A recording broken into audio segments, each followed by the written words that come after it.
"You are the perfect age to smoke," he said. "Time stored up to solve and satisfy. Is that how the Larkin poem goes?"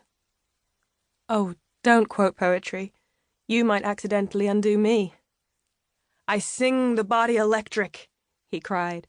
"The armies of those I love engirth me, and I engirth them. Sha-la-la-la, I shan't listen to you." She pressed her palms to her ears and sprinted ahead of him up the street. A car blasting a jubilant pop song shot by. He caught up with her at the light, and tentatively she released her hands from her head. She was wearing pink leather kid gloves. Her cheeks were pink, too. "Don't worry, that's all I remember," he said. "You're safe." "I'm impressed you remember any at all." "I'm older than you. My generation had to memorize these things in school." "How old?" "Older." "What's your name?" "Cleo," said Cleo.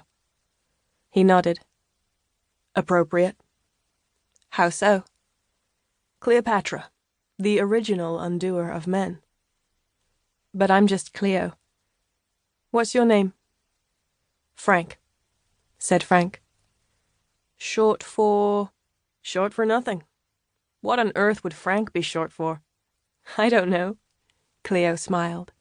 "Frankfurter, frankincense, Frankenstein. Frankenstein sounds about right. Creator of monsters." "You make monsters?" "Sort of," said Frank. "I make ads." "I was sure you were a writer," she said. "Why?" "Crisp," said Cleo, raising an eyebrow. "I started an agency," said Frank, "where the people who don't make it as writers go."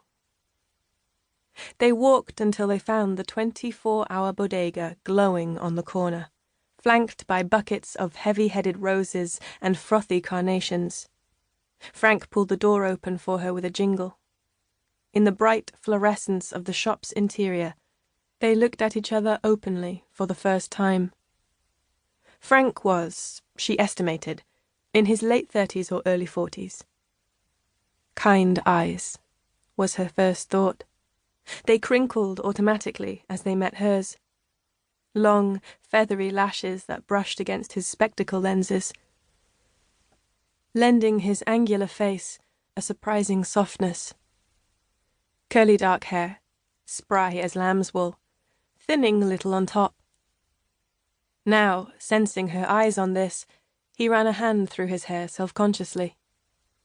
The skin on the back of his hand and face was freckled, still tanned despite the winter. It matched his tan cashmere scarf, tucked into a well-tailored topcoat. He had the slight, energetic build of a retired dancer, a body that suggested economy and intelligence. Cleo smiled approvingly. He smiled back. Like most people, he noticed her hair first.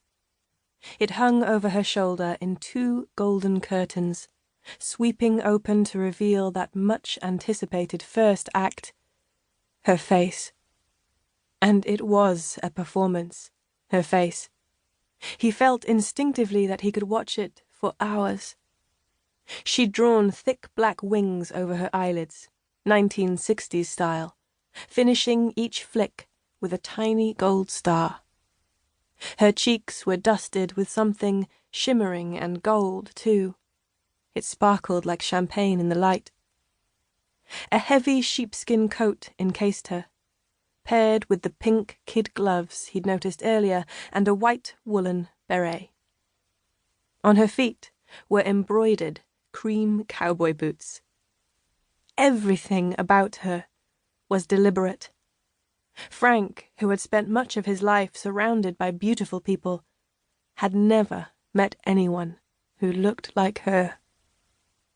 Embarrassed by the directness of his stare, Cleo turned to examine a shelf filled, inopportunely, with cans of cat food. She was wearing too much makeup, she worried, and looked clownish in the light.